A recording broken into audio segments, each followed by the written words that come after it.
buenas noches, bienvenidos a Minuto 1 por la pantalla de C5N. Muchísima información para compartir con todos ustedes en el día de hoy y pueden sumarse a nuestras redes sociales, pueden participar de nuestro programa con el hashtag Gambeteando el Default. Ese es el hashtag a lo largo de nuestro programa, Gambeteando el Default, porque entre otras cuestiones vamos a estar hablando de la deuda. Pero el primero de los temas tiene que ver con el fallecimiento del juez Claudio Bonadío, un juez cuyo ejercicio justamente de la administración de la justicia ha resultado a todas luces polémico, un juez controvertido, alguien que ha tenido a su cargo causas que tienen un alto voltaje político y por supuesto vamos a estar analizándolo desde todos los costados, como es nuestra costumbre, con un respeto que por supuesto se merece no solamente a nivel humano, sino también y en gran medida en función de las instituciones que representó, pero al mismo tiempo con nuestro compromiso vinculado a la realidad. Mostrarles la realidad implica necesariamente poner en valor, acercar un análisis y sobre todas las cosas que eso sirva como un ejercicio para tener una justicia más sana de aquí en adelante. El otro de los temas, seguramente ustedes ya lo saben, estamos hablando de este default que evitó el gobierno de la provincia de Buenos Aires. En la figura del gobernador Axel Kicillof, recuerdan ustedes, se había planteado la necesidad de la adhesión del 75% de los bonistas para llevar a cabo una prórroga en la cancelación, en el vencimiento de un título emitido en el año 2011 por parte de la provincia de Buenos Aires. Se necesitaban 250 millones de dólares. Esa cifra de dinero, decía el gobierno de la provincia de Buenos Aires, que era y que revestía un carácter muy oneroso, sobre todo para el estado actual de las finanzas de la provincia. Y a partir de eso se inició una negociación, conversaciones. Bueno, finalmente hoy el gobierno de la provincia de Buenos Aires anunció, por un lado, que no se había llegado al nivel exigido de adhesión y que por otro lado tomaba la determinación con recursos propios de pagar justamente ese vencimiento. Así que vamos a estar analizándolo con los protagonistas, lo que ha sucedido en el día de hoy con respecto a este tema. Yo lo que quiero comentarle en este arranque de programa es que para mí estas dos cuestiones, estos dos temas están íntimamente relacionados. Y quiero decirle que así como las sociedades necesitan, todos necesitamos de soluciones vinculadas a lo que es nuestro quehacer económico o también a lo que es nuestro quehacer social. Todos necesitamos algún tipo de solución de carácter social. Bueno, de la misma manera, esto se vincula con el Poder Judicial y también con las finanzas. Son necesidades básicas que tienen las sociedades modernas y por supuesto la administración de la justicia, la administración de lo financiero también son necesidades. Ahora, ¿qué pasa cuando se desvirtúan la naturaleza de estas funciones que están al servicio de las sociedades? Y quizás lo que quiero plantearle es que en estos dos temas nos tienen que servir básicamente para analizar qué fue lo que pasó en los últimos años con el Poder Judicial, por un lado, y también con la administración financiera. Si en gran medida, quiero plantearle, no han sido utilizados, y es un planteo, y lo invito a que lo piense conmigo, si no han sido utilizados para confundir en gran medida a la sociedad, por un lado, para desgastar, o en todo caso, deslegitimar a los gobiernos que en algún aspecto habían planteado oposición a intereses muy fuertes que están permanentemente y que no solamente obedecen a intereses locales, a veces tienen que ver con intereses de carácter internacional. Pero sobre todas las cosas, si no hubo un juego donde se buscó deslegitimar a aquellos gobiernos, a aquellos referentes políticos que plantearon una Argentina distinta, que plantearon una Argentina, en todo caso, en oposición a los grandes intereses de los grupos concentrados mundiales, pero también de la Argentina, y si de alguna manera también, mientras se buscó deslegitimar a esos actores, no se buscó también legitimar ante la sociedad a determinados magistrados que en todo caso eran sumamente controvertidos y de los cuales probablemente haya que revisar lo que ha sido el ejercicio de esa administración de la justicia. De la misma manera se buscó legitimar a actores financieros que en gran medida, por ejemplo, los mercados, ¿no?, que buscan imponer muchas veces el carácter de reorganización de la economía, tratando de generar transferencias de riqueza permanentes de aquellos sectores que menos ingresos tienen a aquellos sectores que más ingresos tienen. Y hace instantes, otro de los temas que también habla de la actualidad de la Argentina es este encuentro entre la titular del Fondo Monetario Internacional, Kristalina Georgieva, y el ministro de Economía, Martín Guzmán. Un encuentro que estaba previsto en principio para el día de mañana, bueno, que parece se anticipó y que ha dado algunas definiciones, y ya lo invitamos a Fernando Alonso para que nos dé más detalles. Fernando, ¿qué tal? Muy buenas noches. ¿Qué tal, Julián? Buenas noches. Sí, la reunión estaba prevista para mañana en el marco del seminario organizado por el Vaticano. Se adelantó para esta noche de Roma. El encuentro duró más de 2 horas, calculan 2 horas y media. Fue en la residencia del embajador argentino en Roma. Ahí se encontró Martín Guzmán con Kristalina Georgieva. Estuvo también Gustavo Vélez entre los presentes. Estuvieron charlando sobre el plan argentino, la propuesta que está elaborando Martín Guzmán para reestructurar la deuda.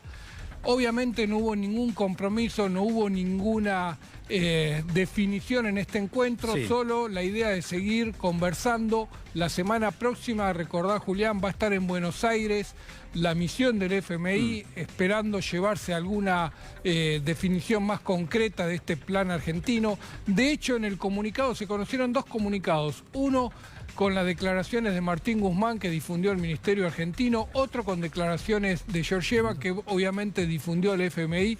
En ese comunicado hay una observación. Sí. El FMI dice: estamos escuchando qué es el plan argentino, todavía estamos aprendiendo qué están haciendo en Argentina, con lo cual hay un claro reconocimiento del FMI de que no está participando en la elaboración del programa argentino como eran los anteriores acuerdos con el organismo. Bueno, vamos a seguir con este tema porque es relevante y además forma parte de la negociación en marcha con respecto a la deuda. A propósito de este tema, en instantes nada más vamos a estar con el gobernador de la provincia de Buenos Aires, con Axel Kicillof, para que responda todas las preguntas a propósito de lo que fue anunciado en el día de hoy. Pero vamos a cambiar de tema y vamos a hablar del juez Claudio Bonadío, el fallecimiento de este magistrado, para algunos, para muchos, para una gran mayoría, un juez sumamente polémico y controvertido. Juan Amorín, ¿qué tal? Buenas noches. ¿Qué tal, Juli? Buenas noches. Así es, yo hace un rato en la radio tenía la oportunidad de hablar al respecto y decía que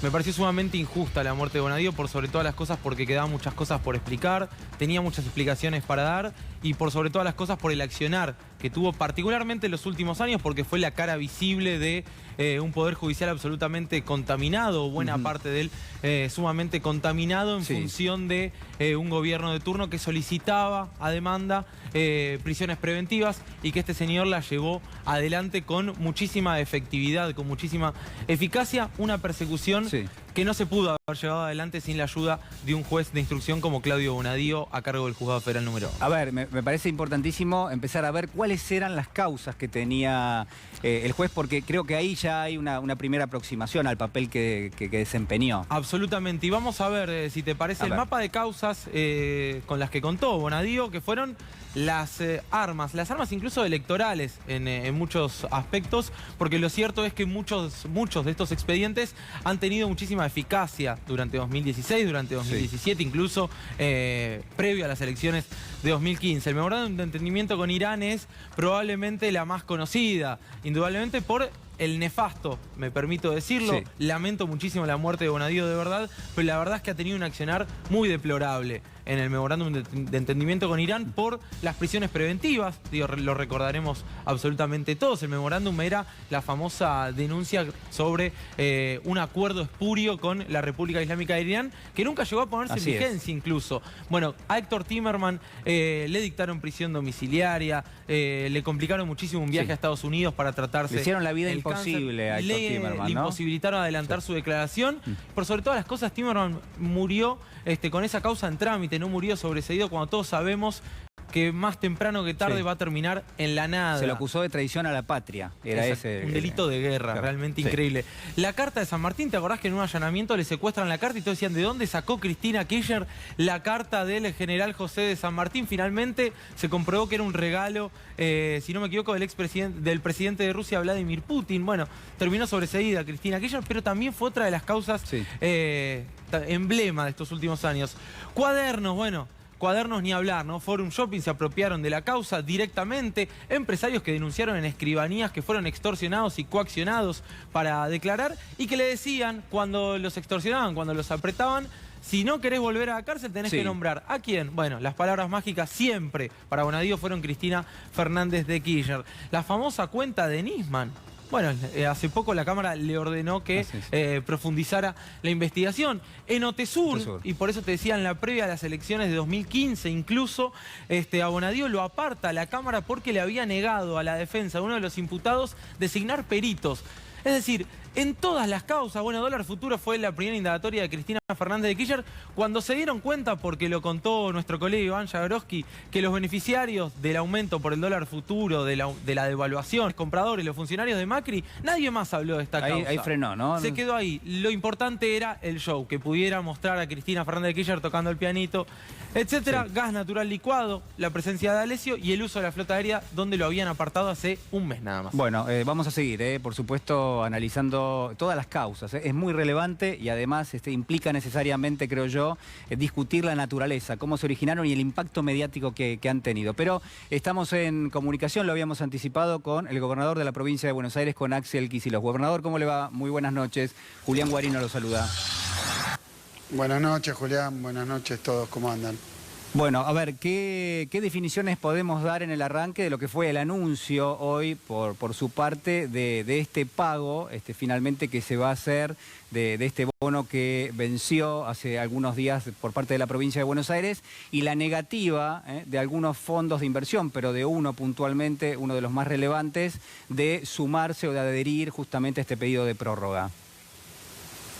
Mira, creo que tiene, más allá de un tratamiento de la cuestión de algunos analistas y medios de comunicación, ahora hasta los que acompañaron durante el gobierno de Macri todo el sobreendeudamiento de Macri y de Vidal se permiten, incluso después de que el expresidente Macri haya dicho y haya un poco sincerado cómo fue todo este tema del endeudamiento, que él sabía que iba a pasar, pero no lo oían. Bueno, las declaraciones esas tan desafortunadas e infelices que hizo sobre cómo fue, que después él pedía calma, pero no sabía tampoco, y que se podía complicar todo muchísimo, lo dijo en otras palabras. Después de todo eso, los escuchamos hoy opinar de la cuestión.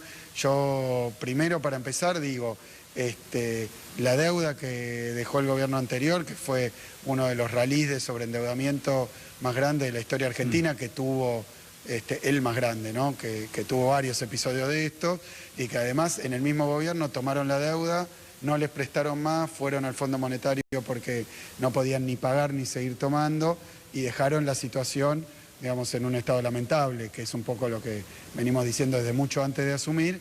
Ahora nosotros, a mí desde la provincia de Buenos Aires y a nivel nacional a Alberto Fernández, les toca y nos toca tratar de arreglar esto sin que sufra el pueblo de la provincia de Buenos Aires, ni las pymes, ni la salud, ni la educación a nivel nacional, ni sobre todo los más vulnerables. Y esta es un poco la cornisa que se está recorriendo, porque la deuda es insustentable en la nación y en la provincia.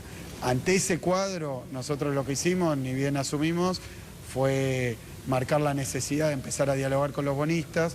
Había un vencimiento, el del 26 de enero, que caía ni bien habíamos asumido. Y bueno, ante esa situación convocamos a los bonistas, le hicimos una propuesta de pasarlo para después, nada más. La verdad que todos los acontecimientos que son bastante públicos, que fueron, como te digo, a veces mal interpretados, pero en coordinación con el gobierno nacional, lo primero que se hizo es hacer ese planteo y empezamos a encontrar que había 200 bonistas, que esos bonistas estaban muy dispersos, después al tiempo se agruparon algunos, llegamos a un acuerdo con todos, menos con un sector o con un fondo en particular, que tenía posición la llave, ¿no? Porque el 25% impedía llegar a un acuerdo que tenía que ser el 75%. Claro. Sobre esas condiciones, Julián, nos encontramos una posición muy cerrada, donde pedían el pago completo, en cuota, de tal forma, de tal otra. Lo empezamos a ver, el 26 extendimos, que era el día del vencimiento, y bueno, 15 minutos antes del cierre también se comunicó ese fondo con otra propuesta inaceptable. Ya el plazo estaba terminado, no sabemos si fue para tratar de decir que, viéndose en la posición de ser tan intransigentes, no sé si era para tratar de cambiar esa imagen, pero lo cierto es que la decisión que tomamos fue, ante esta negativa total, como la Nación resolvió, obviamente, no hacer un salvataje, como se lo llama, de ninguna situación provincial. Bueno, ante esto, afrontarlo con fondos propios, que los pudimos obtener con una colocación de deuda el día 31, en peso, en mercado doméstico, en condiciones totalmente distintas a lo que nos proponían. Así que bueno, un poco es ese paso y después abrir la reestructuración. Teníamos este pago que no nos permitía abrir la reestructuración porque era muy inmediato de asumir, pero ahora ya con el gobierno nacional en los pasos necesarios para ellos le han puesto un nombre que a mí me parece muy bien, restaurar la sustentabilidad de la deuda. Bueno, le toca a la provincia sumarse a ese mismo esquema desde el punto de vista provincial. Sí, quiero hacer una pregunta, gobernador, porque no fue mencionado, me parece, en la conferencia de prensa, pero uno podría pensar, y esta es un ejercicio, ¿no?, que en gran medida la provincia de Buenos Aires finalmente termina pagando ese bono porque de lo contrario la cotización de esos títulos iban a caer muchísimo y eso podía generar compras por parte de fondos, lo que se llama comúnmente los fondos buitre, que después terminan accionando contra la Argentina. ¿Uno podría agregar esa lectura? Mira, hay... lo primero que me parece claro es que el tratamiento superficial y chicanero a veces que ha tomado parte de los analistas, realmente bastante poco responsable a esta altura del partido, porque omiten muchas veces que el propio expresidente dijo cómo fue la cosa, lo sabemos todos, pero bueno, lo querían borrar del mapa eso, ¿no?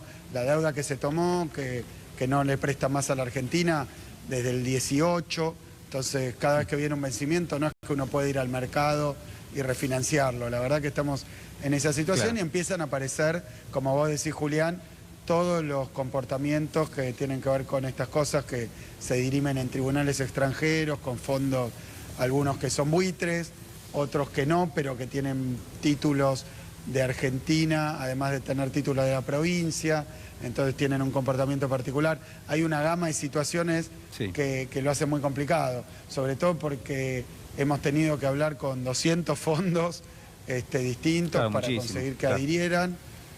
Claro, es como uno por uno, porque uno lanza la propuesta y después hay que convencerlos, escucharlos.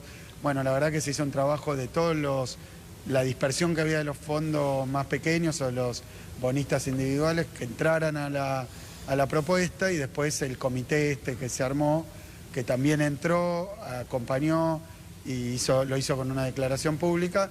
Y después faltaba el caso de este fondo, que obviamente puede tener conductas que tienen que ver o con facilitar estas maniobras o con que tienen títulos nacionales y quieren generar algún tipo de perturbación. La verdad que son muchos los escenarios, como vos decís, Julián, y lo que muestra es que dejaron una situación, la verdad que con los dos andariveles, ¿no?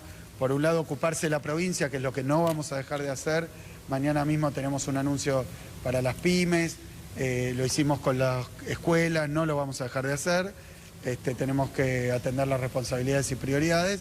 Y lo que dijimos nosotros es, bueno, a partir de ahora, que ya pasó este pago, se abre una reestructuración, iremos a acompañar las políticas nacionales, pero la verdad que este pago era muy perturbador porque fue en los primeros días y no había ni tiempo, ¿no? Ni tiempo de encarar estos diálogos no pueden ser por un bono, tienen que ser globales, porque si no empiezan a generarse posiciones de inequidad, con una serie, con otra. Entonces, bueno, ahora la provincia sí tiene oportunidad de plantear la cuestión general y de hacerlo como venimos haciendo coordinadamente con Nación, que ya tiene los pasos que va a seguir y me parece que está muy bien llevado ese tema y nosotros simplemente contribuir a que esto, para el lado que vos decís o para cualquier otro, no genere desorden y perturbaciones. Claro. Estamos tratando de hacer una renegociación o una búsqueda de una solución sustentable que nos permita crecer para pagar sin caer en situaciones de impago, ¿no? En el medio, sí. que entonces son juicios y cosas. Estamos tratando, por eso pedimos la buena fe de los bonistas, también la buena fe de los analistas y la buena fe que siempre parece que desde afuera... mira, hay muchos que aplaudieron prácticamente de pie cómo se tomaba deuda, se iba al Fondo Monetario y todo el mundo entiende que esta situación es complicada, menos algunos opinólogos locales que bueno, que lo acompañaron a Macri y a Vidal en esta aventura espantosa y que ahora dan lecciones, ¿no? Lo mismo ha pasado con varias cosas. De nuevo, lo digo de la mejor forma posible porque la verdad es que es un tema delicado y están en juego cuestiones muy serias, ¿no? Por supuesto. Fernando Alonso. Sí, gobernador, ¿qué tal? Buenas noches. Fernando Alonso lo saluda. ¿Cómo anda, Fernando? A lo largo de este mes de conversaciones hubo circulando una versión de que estos fondos, especialmente este fondo, el más duro en la negociación, el que termine obstruyendo toda posibilidad de refinanciamiento, de reperfilamiento, estaba asesorado por funcionarios que habían pertenecido al gobierno de Macri o que por lo menos que tenían una relación muy estrecha con el gobierno anterior. ¿Usted percibió que había en algún punto una oposición que no solo era económica, técnica, financiera, sino que también había una oposición política a lo que estaba llevando adelante? Mira, Fernando, no tengo ninguna evidencia de que eso sea así.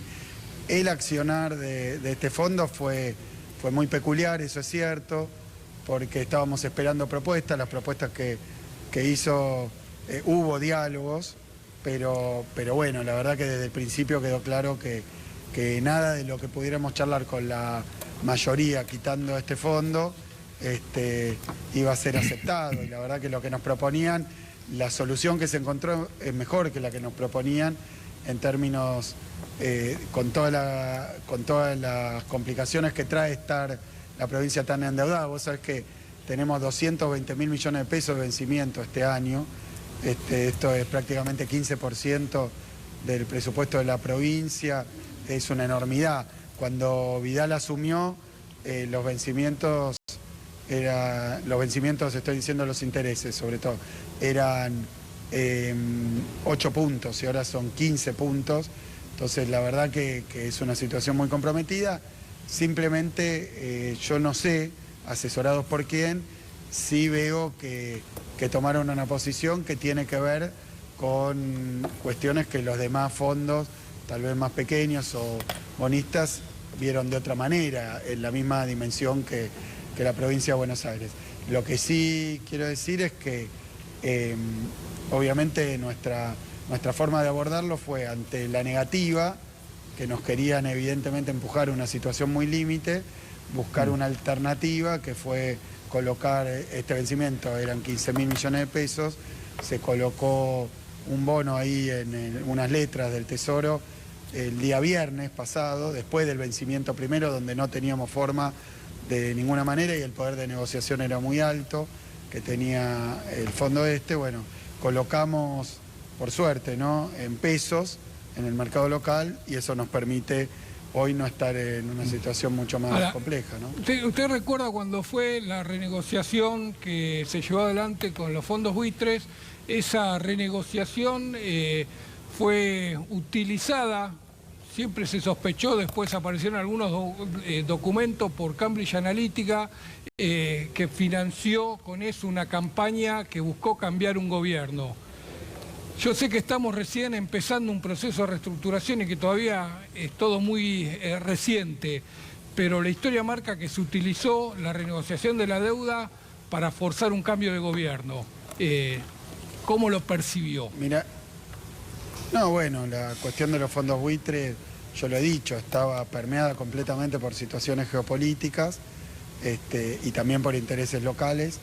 No hay ninguna duda, la propia presunta resolución, porque a veces la historia pasa tan rápido que uno se va olvidando, pero a los fondos buitres, Cambiemos, Macri, les pagó todo lo que pedían, incondicional, fue una capitulación, una rendición incondicional, se les pagó hasta la propaganda, los abogados. Esto muestra que había vínculos de otro tipo, evidentemente. También yo dije que mientras estábamos negociando nosotros, siendo gobierno en aquel entonces, había algunos representantes de la oposición hablando con ellos y diciéndole, mirá, si ganamos vamos a pagar, cosa que efectivamente pasó sin chistar.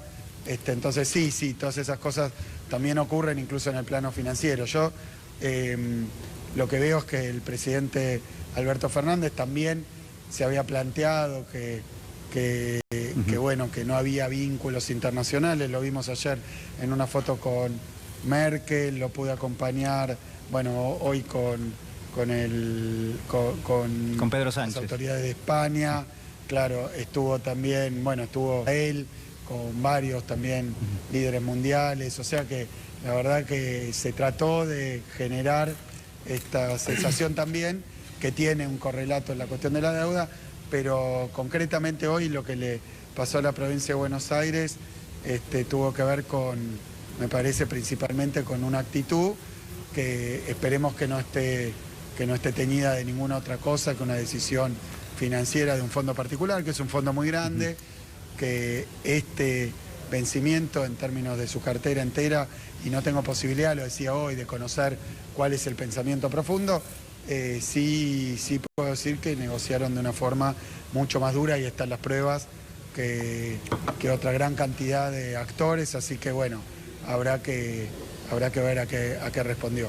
Gobernador, ¿cuál es la idea que usted tiene vinculada a lo que es la negociación a nivel internacional, ya en marcha, porque usted hablaba recién del presidente de la Nación, Alberto Fernández, en Israel, en Europa, en este caso, buscando apoyos y que obviamente van apareciendo, pero digo, la relación entre eso, la fórmula que se propone, que quizás es novedosa en el ámbito del Fondo Monetario Internacional, que es que dejen crecer primero al país para después tener capacidad de pago, y las necesidades que se inscriben a nivel doméstico, ¿no? Cuestiones vinculadas a lo salarial, al gasto público vinculado a lo que es bienestar social, a la pobreza y a la indigencia, que por supuesto también hay en la provincia de Buenos Aires. Digo por supuesto porque es un flagelo que afecta a todo el país. ¿Cómo uno puede cotejar eso y puede relacionar eso? Lo duro de la negociación por la deuda y las necesidades que tienen los argentinos en este momento. Mirá, si uno lo plantea el tema desde el punto de vista de la racionalidad, de la lógica, de la explicación y hasta del sentido común, te diría que ocurre lo siguiente. La gestión anterior se dedicó a aplicar este modelo de valorización financiera, de entrada de dólares por deuda, salida por fuga de capitales y sin ningún correlato en la mejora ni de las condiciones de vida de los sectores populares, ni del tejido productivo de la Argentina, ni de la infraestructura. La verdad que ha pasado varias veces en el país, volvió a pasar con un gobierno que yo creo que la sociedad argentina manifestó en las urnas claramente que ese modelo no podía seguir. Ahora, ¿ante qué situación estamos? Que han dejado una deuda en un volumen que es insustentable. No lo digo yo, lo dice el expresidente cuando dijo, un día nos iban a dejar de prestar, sí, y después pasé 1 año y medio de pesadilla porque le dejaron de prestar, y pero eso lo cubrió con un crédito con el Fondo Monetario Internacional, el más grande de la historia, que ahora también es una deuda de la Argentina, y hoy creo que desde el punto de vista del sentido común lo que pasa es lo siguiente: hay una deuda enorme, hoy no es insostenible en el esquema que está de los vencimientos. Sobre todo la insostenibilidad tiene que ver con varias cosas, con la magnitud de la deuda que se tomó, con el cierre del mercado internacional, es decir, no hay forma por el riesgo país en 2.000 puntos básicos, no hay forma de refinanciar nada de esos créditos en el mercado financiero mundial, el Fondo Monetario ya le ha prestado muchísimo a la Argentina, los multilaterales, o sea que la solución no viene por un reendeudamiento o una refinanciación. Claro. ¿Cómo se puede solucionar este tema? Y obviamente poniendo en discusión la sostenibilidad, que es darle un esquema a los vencimientos que tengan una lógica. Esto, por ejemplo, que pasa en la provincia, tomaron deuda, el 94% de lo que tomaron, que fue el doble en 4 años de lo que se habían tomado en los 8 anteriores, pero el 94% le cae al gobierno siguiente. Esto no tiene lógica, no tiene razón de ser, entonces hay que discutirlo y hay que dialogarlo, a ver cómo se puede resolver. Pero el otro punto es que para poder generar los recursos y los dólares, para poder dar una respuesta a esto, hace falta que la economía crezca, que es un poco lo que vos decías. Esto planteado sobre el tablero lo entienden porque lo he discutido también con varios de los acreedores, sí. Y todo el mundo entiende que si la economía viene barranca abajo, como vino 3 de los últimos 4 años, la deuda está en niveles altísimos, 95 puntos del producto. Bueno, en esa situación no hay solución posible. Pero, gobernador, entonces, lo que hay que hacer es sí. buscar... ¿Usted piensa que, porque, a ver, la negociación de la deuda de la provincia de Buenos Aires, esto sirvió de ejemplo para darnos cuenta de que detrás hay intereses que no tienen que ver con los intereses que le convienen a la Argentina, o en este caso a la provincia de Buenos Aires? Digo, la verdad que aparece una negociación bastante dura. ¿Se va a poder negociar, se va a poder conversar con esos fondos a nivel nacional también que tienen deuda de la Argentina? Mira, yo observo que, bueno, la provincia de Buenos Aires tenía un vencimiento en términos relativos no tan grande, y es una provincia también. Los instrumentos, las capacidades que tiene, obviamente esto no quiere decir que no formemos parte, no contribuyamos, no estemos dialogando y coordinando la estrategia con el gobierno nacional. Lo que creo es que se ha hecho un trabajo formidable de conversaciones con los organismos financieros internacionales, con las principales potencias también. Creo que a nivel internacional hay una clara comprensión de todo esto. Y bueno, después desde el punto de vista de los fondos, para llegar a un éxito, la verdad es que era lo que les hemos planteado. Pero bueno, desde una posición que forma parte de este proceso, pero que fue un poco prematura para dar una discusión global. Por ejemplo, lo que queda claro es que no se puede afrontar un título solo, y bueno, nosotros tampoco lo planteábamos reestructurarlo, claro. Planteábamos simplemente posponer. Pero bueno, queremos haber contribuido incluso a develar y a mostrar qué tipo de conductas esperamos y necesitamos, que actúen de buena fe, y bueno, me parece que la comunidad internacional también está observando esto, lo decía, según pude leer, Angela Merkel, ¿no? Que bueno, que también entiendo que la situación no es tan compleja de entender. Tiene que haber un comportamiento de colaboración de los fondos internacionales, sino como vos decís, porque... Sí. Pero ¿a qué se atribuye esto? A que han entrado en el gobierno anterior en una política de tomar deuda a 4 manos, como si fuera, digamos, un contento, tomar deuda internacional. Y bueno, estos son los temas que provoca, que obviamente son delicados, y creo que hoy contamos con Alberto Fernández, con Martín Guzmán en el Ministerio de Economía, que están tomando esto con toda seriedad y lo están planteando de una forma muy correcta. Gobernador, muchísimas gracias por el contacto. Las definiciones nos abren, por supuesto, muchísimas más preguntas que iremos develando y analizando a lo largo de los próximos días. Ha sido muy amable. Sí, Julián, yo lo que creo que hay que decir es que las prioridades de la provincia son las mismas de siempre. Obviamente necesitamos encarar una solución global, porque obviamente no hay forma con los recursos de la provincia y los vencimientos que dejan de afrontarlo anualmente. Yo decía, no es cuestión de un pago de otro. Claro. El tema es el esquema completo. Así que esto es lo que estamos haciendo a partir de ahora, es lo que anuncié. Vamos por ese camino. Muchísimas gracias, ha sido muy amable. Bueno, muchas gracias. Gracias. Bueno, era el gobernador de la provincia de Buenos Aires, Axel Kicillof, con definiciones relevantes. Entre esas definiciones, bueno, quizás la central tiene que ver con que esta negociación, dijo el gobernador, termina develando un poco la trama que se dibuja de intereses, ¿no? Detrás de cualquier negociación, esta también lo tiene, pero todo supeditado a lo que es la gestión que se está llevando adelante, por un lado en Europa, sobre todo en este caso en España, y también en Roma hace apenas algunos instantes. Vamos a compartir algunas definiciones también que dio en el día de hoy el presidente de la Nación, Alberto Fernández. Ustedes saben, estuvo en España, tuvo en el día de ayer un encuentro con Angela Merkel, la canciller alemana. Y estas son las imágenes que podemos ofrecerles de la visita del presidente Alberto Fernández allí en España, con distintos encuentros, no solamente con Pedro Sánchez, el líder, el titular del Ejecutivo español, sino también con el rey Felipe VI, en un contexto donde hay una amplia comunidad de argentinos allí en España viviendo. Bueno, ahí ustedes ven los saludos con Pedro Sánchez y además los apoyos que ha recibido el presidente son claves. Creo yo que hay que relacionarlo con respecto a algo que decía recién el gobernador de la provincia de Buenos Aires, que es que la Argentina tiene que definir su perfil de deuda primero para poder poner en marcha justamente lo que es el plan de fondo, que es hacer crecer la economía. Fernando.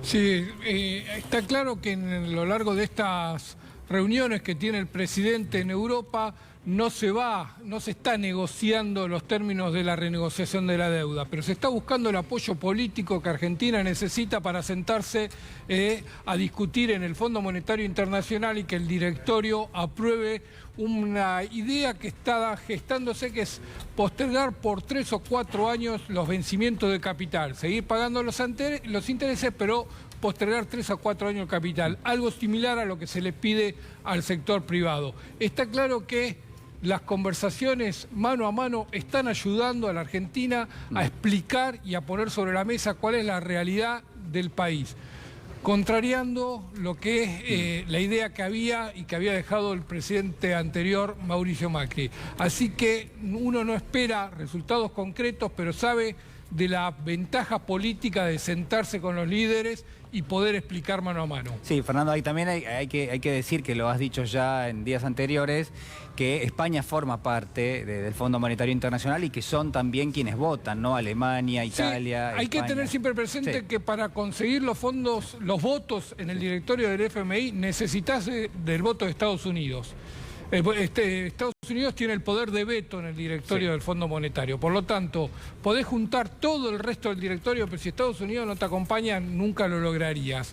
Esto no es solo juntar los votos, esto es juntar el respaldo político. Sí, es importante, sobre todo, tener en cuenta también que el mapa es muy heterogéneo, ¿no? Que el Fondo Monetario no es lo mismo que los fondos de inversión, como este fondo Fidelity, que finalmente no adhirió a la emisión de la provincia de Buenos Aires. Es decir, es muy complejo, una posición distinta la tiene el Tesoro de los Estados Unidos. Cada uno tiene una posición con respecto a la Argentina y a la deuda que me parece que es relevante. Pedro Brigger, ¿qué tal? Buenas noches. Sí, me parece que lo que tenemos que ver es que hay un gobierno debilitado, o sea, un país debilitado que va al exterior a pedir que lo ayuden, y que lo ayuden por el desastre que dejó la gestión anterior. Esto es una realidad objetiva, es un problema. Y obviamente hay mayor afinidad con algunas personas que lo reciben que con otras. No hay tanta afinidad política con Angela Merkel de Alemania, hay mucho más afinidad política con Pedro Sánchez. De hecho, la prensa alemana lo que reflejaba era justamente la dificultad de la Argentina. Lo reflejan todos los países. Mañana, cuando esté en Francia, va a pasar exactamente lo mismo. Se encuentran con un país débil, que puede ser muy poderoso, como siempre se señalan, pero que viene con una deuda impresionante, y quien tiene que negociarla no es aquel presidente que generó la deuda. Y esto genera un problema muy serio, porque se tiene que hablar de lo recibido cuando quien gobierna es ahora Alberto Fernández. Un detalle respecto de España para pensar: la designación de Ricardo Alfonsín como embajador en el Reino de España. Es importante, el nombre de Alfonsín es importante en España, está gobernando la socialdemocracia española, los juicios a la Junta fueron muy importantes, y está claro que por el tema de la afinidad política con el gobierno actual de España es un gesto. Bueno, muy bien, ya nos vamos a meter con el tema de Ricardo Alfonsín, embajador en España, porque hay un lío bárbaro, y me quedo corto, en la Unión Cívica Radical con respecto a haber aceptado por parte de Alfonsín justamente ese cargo. Dicen, está dentro de un gobierno del Frente de Todos, que tiene una raíz muy fuerte en el peronismo. Dice, un radical en un gobierno peronista es algo que a todas luces parece que hay muchos que no pueden tragarlo. Vamos a cambiar de tema. Ayer hablábamos de este hotel, le habíamos puesto Hotel Arrepentidos. Estoy tentado de dejarle justamente el nombre y ustedes saben, Alejandro Van der Broele, uno de los testimonios claves en la causa Chicone, que finalmente termina con el ex vicepresidente Amado Boudou en prisión. Y se van agregando repercusiones, datos. Irina Hauser, buenas noches. Hola, muy buenas noches. ¿Qué tal? Muy bien. ¿Cuáles son los datos nuevos, dirás, alrededor de esto? Estoy tentado de hacer un revisionismo del tema porque me parece que siempre da, pero vamos con los datos nuevos y después lo Primera analizamos. cuestión, la defensa de Amado Boudou, Graciana Peñafort, está a punto de denunciar esta situación que hemos contado ayer, que ¿de qué se trata? Se trata de que Alejandro Van der Broele, arrepentido en el caso Chicone, recibió dinero del Estado como parte de ese acuerdo de arrepentimiento para ponerse un hotel boutique en Mendoza, en la zona de Chacras de Coria. Un hotel boutique llamado Posada La Masía, y esto está en documentos. Y acá viene el dato nuevo. El dato nuevo, los colegas del Destape que vienen revelando esta situación, también mostraron uno de los documentos donde consta en el legajo de Van der Broele como arrepentido, en este acuerdo que hace de arrepentimiento, muestra esta negociación y revela cómo se le promete un dinero. Primero 1,5 millones de pesos, después se le paga una parte. Así que si querés, vamos a ver parte de este material. Recuerdo que ayer dijiste que se pedía o se gestionaba un dinero ante las autoridades del programa de protección de testigos y diciendo, bueno, se quiere ese dinero para que pueda poner en marcha un determinado desarrollo. Es decir, claro, se le daba ese destino. Pero no era para todos, era en este caso en particular. Era en este caso puntual. Claro. El programa de protección de testigos tradicionalmente prevé darle a las personas que necesitan alguna protección porque están en peligro, prevén darle un dinero para sobrevivir, una casa y una identidad, si se quiere. A ver. Este es el documento. Esto está publicado en el Destape. Quien suscribe, el señor Carlos Daniel Linsalata, que vos lo habías mencionado ayer, operador asignado al expediente, un número, perteneciente al protegido señor Alejandro Paul Van der Broele, en vistas de la situación del actual proceso judicial, la vulnerabilidad económica y social que vive el protegido, solicito al señor director nacional del programa de protección a testigos se otorga al protegido de Marras la suma de pesos 1,5 millones, 1.500.000 en cifra, para dar cumplimiento al proyecto para dar cumplimiento al proyecto laboral que le brinda al protegido la posibilidad de una relocalización definitiva y autosustentarse. La relocalización es esto que te comentaba, el testigo protegido a veces se lo manda a un lugar donde esté a salvo. Hay salida laboral acá, te digo, acá más de uno quisiera presentarse. Es que lo que le planteaba Van der Broele era eso, que además, como contábamos ayer, se quejaba de que no le alcanzaba el dinero que le daba el Ministerio de Justicia y que bueno, que le pareció una buena idea generar un emprendimiento, y así es que blanquean en estas actas y en estos documentos el destino particular de este dinero que se le ofrece. Ahora, digamos, lo que a mí me resulta en parte grosero es que esto forme parte de toda una especie de desarrollo que obviamente, digo, hay que dar cuenta de la situación. Hay alguien que está a cargo, este señor Carlos Linsalata, que tiene superiores y que les va contando del estado de situación de Van der Broele, y en un momento dice, bueno, y de paso les cuento, necesitamos plata para que este señor se ponga en marcha un emprendimiento en Mendoza. Mirá por favor el encabezado de este papel. Ministerio de Justicia y Derechos Humanos, planteando esta cuestión. Es escandaloso. Bueno, Linsalata era el operador que se encargaba de algunos arrepentidos, lo que cuentan además en el Ministerio de Justicia. ¿Es verdad que hay una habitación que se llama Germán Garabano? No, no es cierto. ¿Que le dejaron la chapita? chapita? La chapita. No, hay no una lo suite, Germán descartaría. Garabano, no No lo creo. descartaría, pero no creo, Claro. no creo. Y Bueno, sigue, sigue este documento que, como decíamos, fue revelado por el Destape. Bueno, cabe destacar que el día 7 de agosto pasado fueron condenados a prisión. Ahí está, ¿no? Lo que mostrábamos. Claro, en el pero día esto de es ayer. fundamental. Porque esto es, le vamos a dar de premio, Sí. ¿qué dice acá? El día 7 de agosto pasado fueron condenados a prisión con cumplimiento efectivo Sí. por más de 5 años el ex vicepresidente de la República, Amado Boudou, y el señor José Núñez Carmona. Sí. Entonces, Van den Broele tenía un acuerdo de arrepentimiento previo al juicio que no aplica a este juicio, porque ya había sido enviado a juicio oral el caso. Van den Broele tenía un arrepentimiento y un acuerdo en el caso Chicone 2, donde estaba en juego la situación de los banqueros Raúl Moneta y Jorge Brito, y sin embargo, el resultado de este Sí. juicio se convierte en un factor a su favor. Claro, es asombroso, digamos, porque es dejar evidencia de algo que uno presupone en Exactamente. este contexto, pero digo, de paso, que quede claro esto. Es decir, que cumplió. Es como si alguien estuviese pidiendo una beca y dice, quiero decirles que el promedio es 9.80, entonces démosela. Exacto, pero lo más impactante es que formalmente no era repetido en ese caso. Eso es lo peor. No podía hacerlo, de hecho, porque el caso ya había sido elevado a juicio con anterioridad. De todos modos, el tribunal lo trató muy bien y le dio una pena matizada. Le dio solamente en ese momento 2 años. Sí. Porque Van den Broele era imputado, no era un testigo. Era un imputado colaborador. ¿Se entiende? O sea, estaba involucrado en la misma maniobra que se le adjudicaba a Amado Boudou. Insisto, lo interesante de que aparezcan estos datos y estos Sí. documentos es que probablemente en otros acuerdos de arrepentimiento nos encontramos También. con muchas otras sorpresas.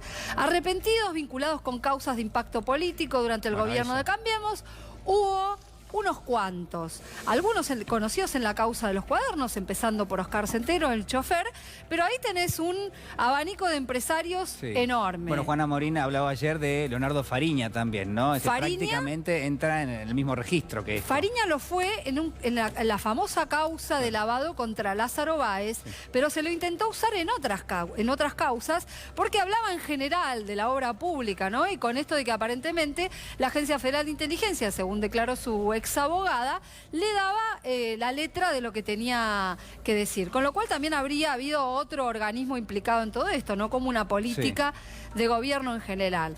Y después tenés otros arrepentidos, lo tenés a Víctor Manzanares, el ex contador, lo tenés a José López, entre los más conocidos. Va a ser muy interesante si en algún momento se logra auditar todos esos acuerdos, los que seguramente el de Van den Broele es un granito de Es un arena. granito. Vamos a ver, hay muchas sospechas con otras cosas también que se están descubriendo, que son todos granitos de arena. El tema Banco Nación, después lo vamos a estar hablando, porque también en el caso de Vicentín hay otras empresas que vamos a ir dando a conocer en los próximos programas. Gracias, Irina. De nada. Bueno, ayer justamente a propósito de este tema, lo tuvimos en nuestros estudios al ex jefe de gabinete, actual interventor Aníbal Fernández. Esto decía.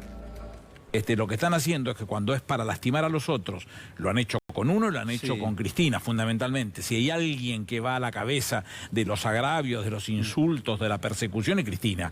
Bueno, después de Cristina, los que hemos tenido esa situación y los que te despertabas a la noche porque el ascensor se paraba en tu piso y te ponías realmente bordó pensando que comenzaba el allanamiento y tu detención sin tener absolutamente ninguna razón de ser, todo es la cara descubierta de una piara de impresentables que se dedicaron a hacer negocios con el Estado. ¿Y usted se considera damnificado por esta situación también? Damnificado en términos de lo pasado, porque Sí. a mí no me importa nada de esto. Yo no hago una cuestión, no sigo causa, o me ocupo de lo que tengo, en este caso en la causa de Dolores, que soy querellante, pero no más que eso, porque no le asigno valor a mí. A mí me han amenazado 300, 400, 500 veces, qué sé yo no doy bola, no denuncio esas cosas, Sí. no le tengo cuidado. Pero que no me puedo olvidar, no me olvido. Martín Fierro dice que saber olvidar también es tener memoria. Yo sigo teniendo memoria, de eso no me olvido. Sí. Bueno, ahí están las definiciones de Aníbal Fernández. Cambiamos de tema, repasamos la